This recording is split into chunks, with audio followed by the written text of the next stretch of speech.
नीट्रे ओडिया भाषा स्थान न पाइबा प्रसंगरे प्रतिक्रिया रखिछन्ति गणशिक्षा मंत्री। निष्पत्ति को दुर्भाग्यजनक बोली कहिबा सह उपयुक्त फोरम रे प्रतिवाद कराजिबो बोली गणशिक्षा मंत्री देवी मिश्र कहिछन्ति। केन्द्र स्वास्थ्य और परिवार कल्याण मंत्रालय द्वारा एमबीबीएस और बीडीएस 2017-18 शिक्षा वर्ष पई 8टी भाषा रे परीक्षा आयोजन कराजिबो।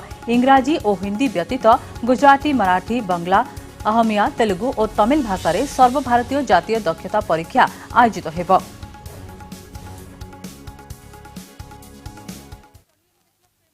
यह दुर्भाग्यजनक कारण ओडिया भाषा हूँ जिते देखा आमर जो आर्यन भाषा ता भितर आम जहाँ को लोकली आम भावे नॉर्थ इंडियन भाषा ये हूँ प्राचीन भाषा और शास्त्रीय भाषार मान्यता पाई एवं भारत वर्षर जो 6टी शास्त्रीय भाषा ता भितर अंतर्भुक्त हो आर्य भाषा भितर ये हूँ पुराणा तेणु ताकू दबार थिला।